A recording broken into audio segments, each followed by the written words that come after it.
Hi everyone and welcome along to Sonic Academy. Today we're taking a look at Trance 2.0. We have done drums, bass and pads, and now we're going to look at some super saws.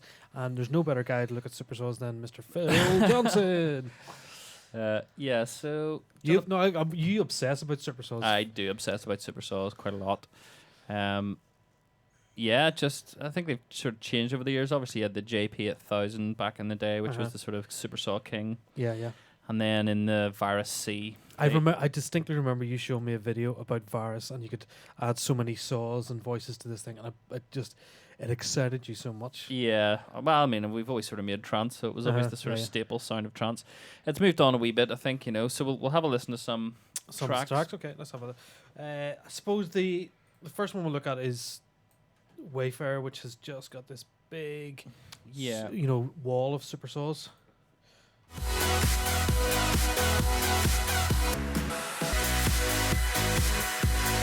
There any in the breakdown on their own there?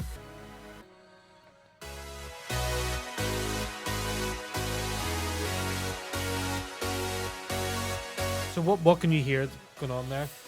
Well, it's not, it's not dissimilar to a regular super saw. It's just a bit brighter. There's a piano-y tone. Yeah, there's a piano in the background there, and also the bass, the attack of the bass or something seems to really help it. Yeah. So we'll have a listen when it all kicks in.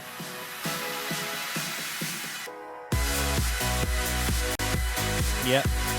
Okay, let's try the Adam Zabo. Adam Zabo. I love these ones actually. These are really nice.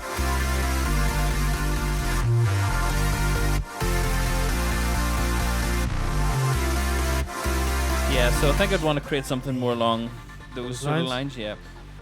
Let's have a blast in Anna. Okay. So we'll start off with a regular saw. We're gonna I'll show you the difference between the sort of the saw and the warm saw, and it'll give you an idea of the difference of the two and why I made it. Yeah. So What could you hear that's, trying to sort of show people what you're listening for as a bit of an expert in these things? What's harmonically it's just the density of the saw was different, right? And I suppose you could theoretically do that with EQ after the fact, but I wanted a super saw that, just sounded like the modern super saw without having to do too much to it. So I'll play. It was loud, sorry about that. So we've got a standard saw, turn retrig off, turn her to tune up, and width up. So there's your basic super saw.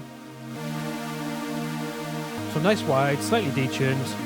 Yeah, good for pads, but for leads it's not the best. So we've got this warm saw, which it's got a slightly thicker, milkier sort of texture to it, and it means you can push the sort of highs and stuff a wee bit more without in the mix. Okay.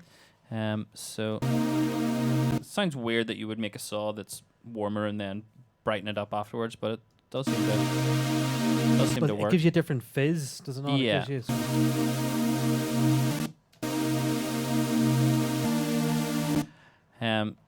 So let's go into this, and these are just the chords from our pad. So if you're ever making a track, I mean, you're theoretically going to be using the same chords for your pad as you are in the rest of your track. So let's. All right, that's in 16s. Yeah.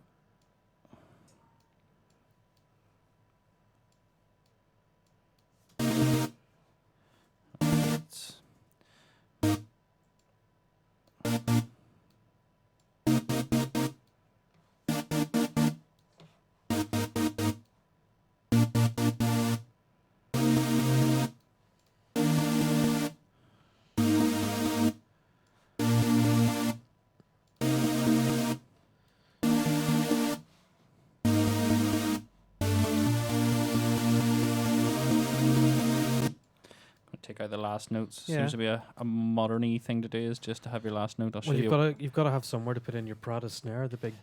Exactly. So you have to remove that note. I think it's law.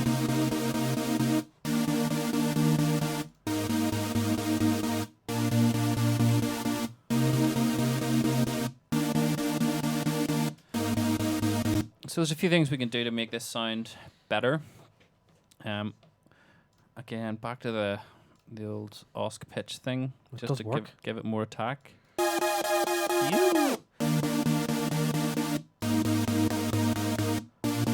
can hear the clickiness of the attack sort of coming in.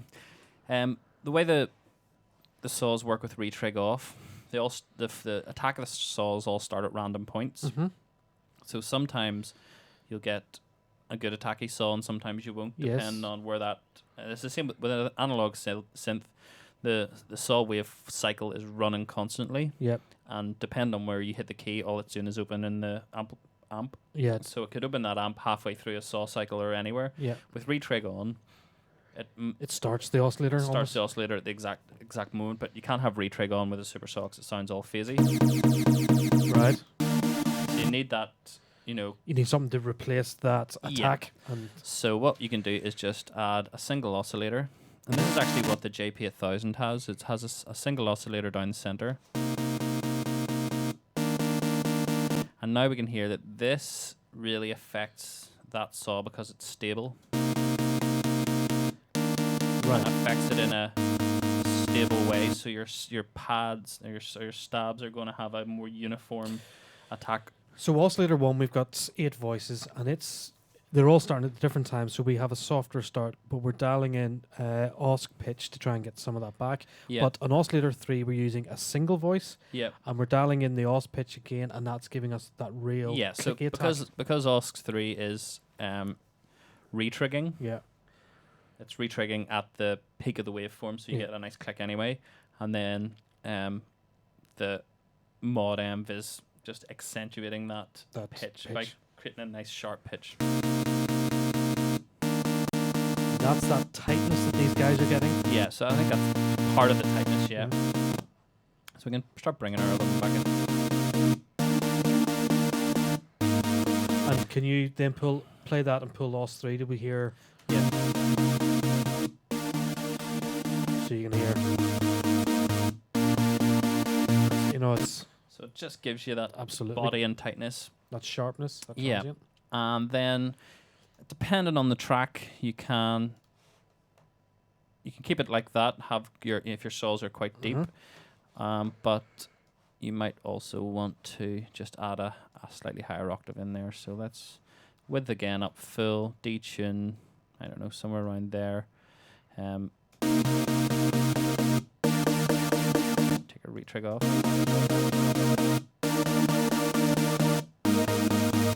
So it's getting more full now. And then we can add some noise in. Bit of white noise, yeah, just a dab again. I can go for big steam, which is a sort of brighter, thinner noise, or you can go for a more classic white noise. Or if you want something a bit grungier, you can go for crispy noise.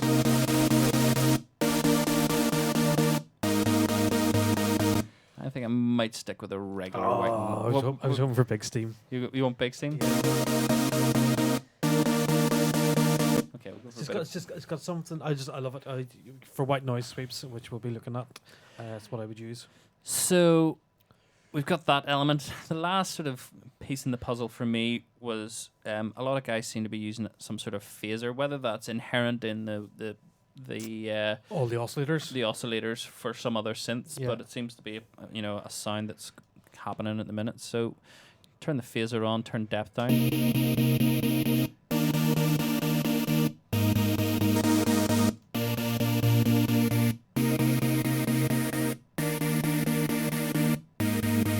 Just find somewhere a sweet spot where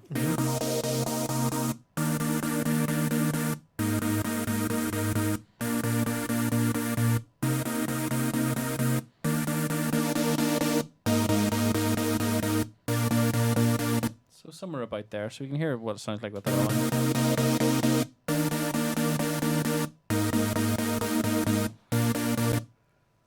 So that's pretty much your saw open. Obviously you need your saw closed at some point. You want sort of an attacky vibe.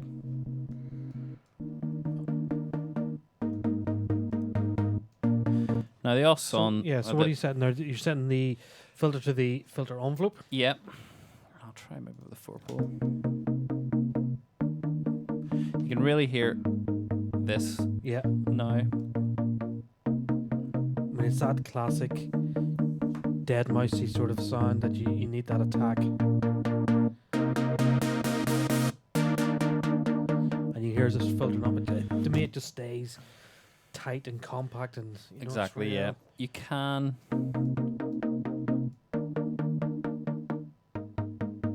Yeah, when dead mouse dial would- in your... Yeah, if you dial in the... What I like to do is dial in the amp envelope, so you get a nice stab. Uh-huh. And then you can bring your sustain up. And that sort of then just controls the body. So depending on how much body you want in your stabs or not, you can use that sustain.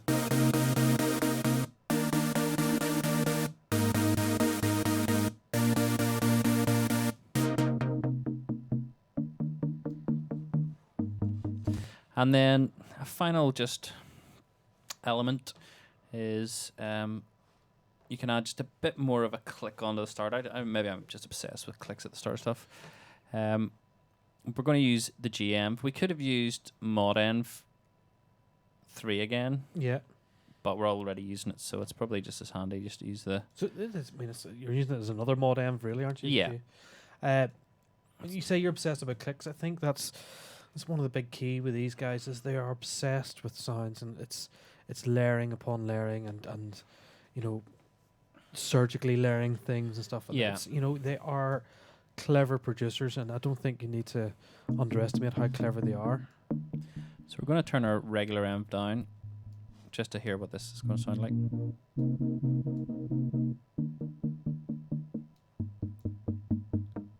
So you're doing a pitch, That is a filter. right? That's Um, right. Yep, so I've got a bit of a slope at the start Uh-huh. because it adds a bit of analoginess, I think. You can control the rate.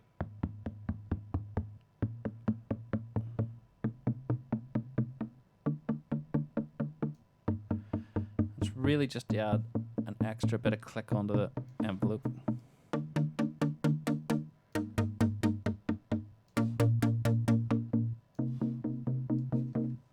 And so now it's a mixing thing. You just sort of blend it in. And if you're applying then reverb to that, that click will really catch the reverb and sound.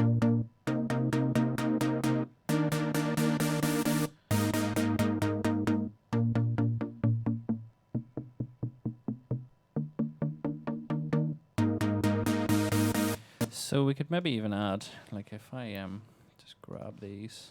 Sometimes it's nice when you're in a breakdown to hear the bass as well Yeah. in the stab.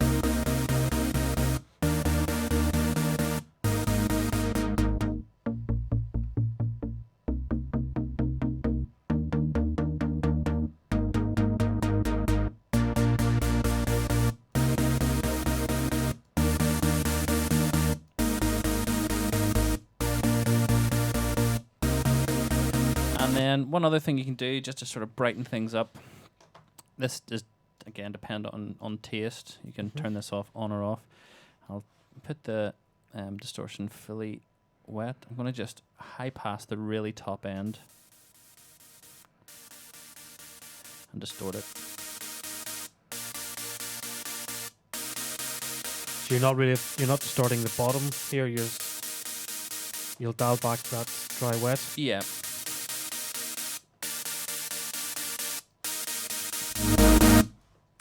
Okay, so let me just get the gain structure sorted.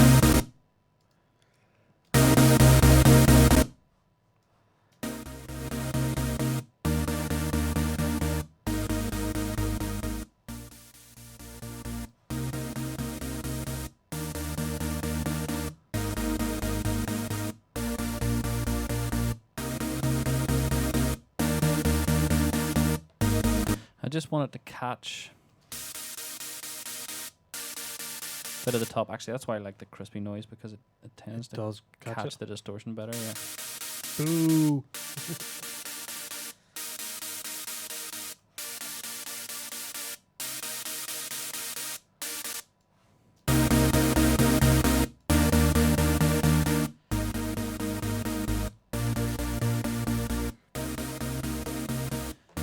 adding a wee bit in there. So.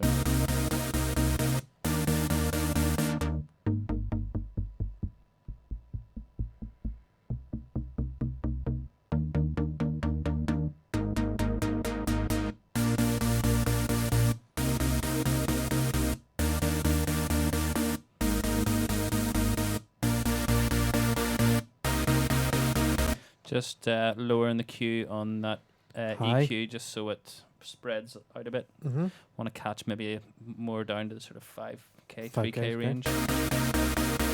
And do you think would these guys be using 2, maybe 3 of these stabs, or just one stab, do you think? I'm not really sure. I like to do it all in the one patch, you know. Yeah.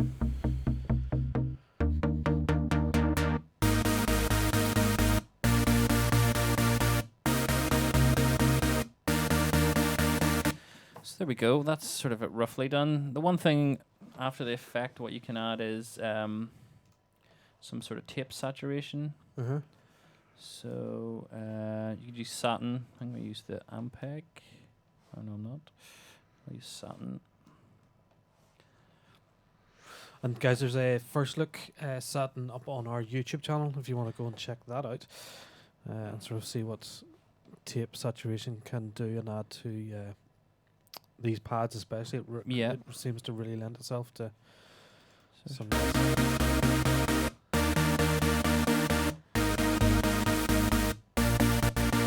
You're just sort of rolling off some of that really top end. Yeah. Just make sure your sound a bit warmer.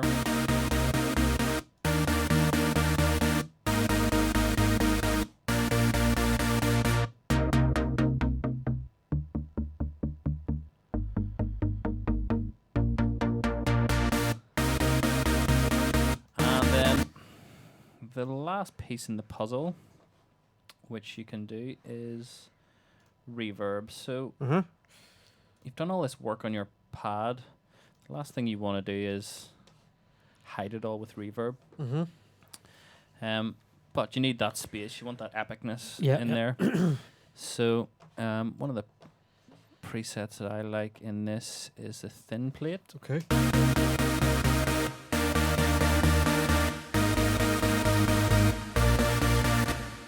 I'll just turn that up full for the meantime.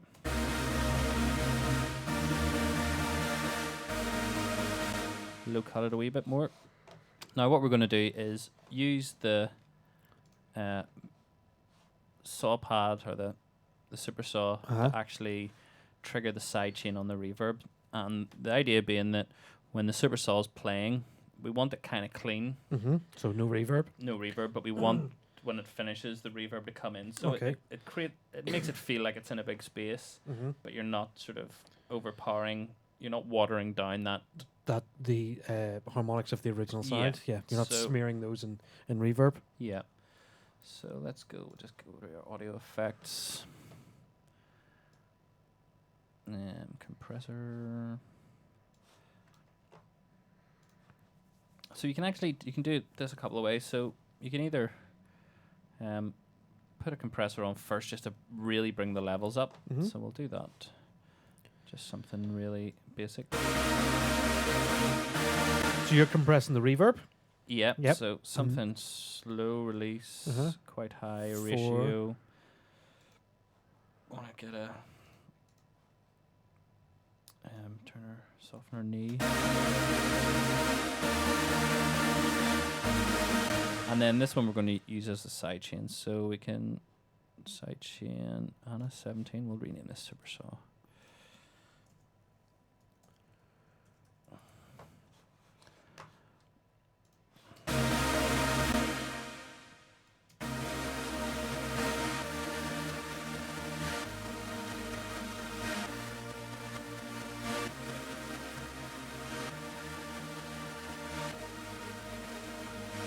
So there you can hear once the super saw stops playing, you can hear the reverb pumping in. Yeah, we want that pretty dramatically. Yeah.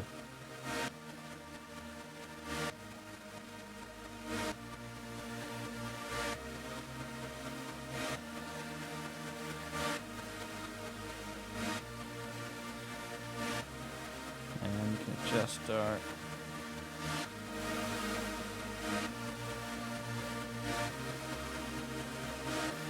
would you be side chaining the super saw?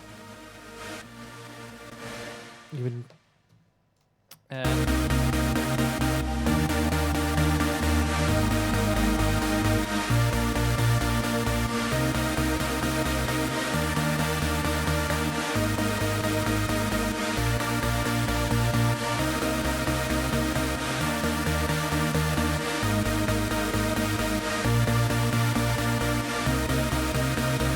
The only thing you need to be careful of with this is that when you bring your I was filter going to say, how down, does it sound when you're filtered down?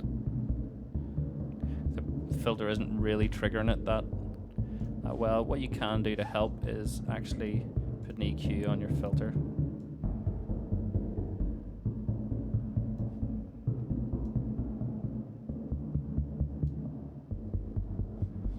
Or would you automate the bus? You maybe? can automate it as well, Yeah. yeah.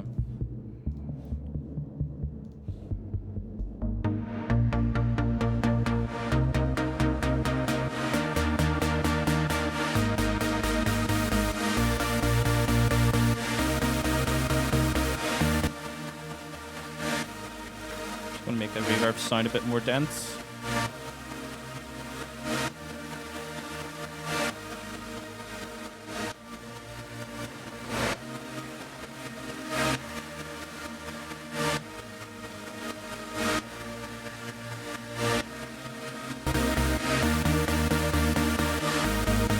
And then you can adjust that to taste. You know, so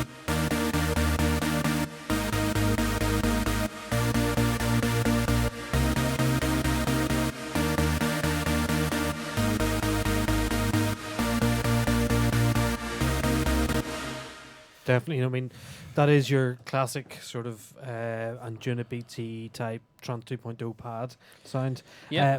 Phil, thank you very much. I mean, that is a real insight into the sort of key elements of that sound. I think the next thing we're going to take a quick look at is over to me in Logic, and we're going to have a look at some effects. Yep. Good So stuff. what we'll get, and this kind of will shows how collaborators work. We talked to a few guys in interviews, and some are on the Ableton, some are on Fruity Loops, and you know they Dropbox WAVs, do a bit Yep. of work on it in Dropbox. So we'll I'll do a quick export of this. Over to me, and I'll Yeah. sort of show you how big long reverb collapse and reverse things, and then that will be the end of the rewind, and it's over then to the subscriptions on the website, and we'll look at building the track. Yep. Thanks very much, and we'll see you all very soon.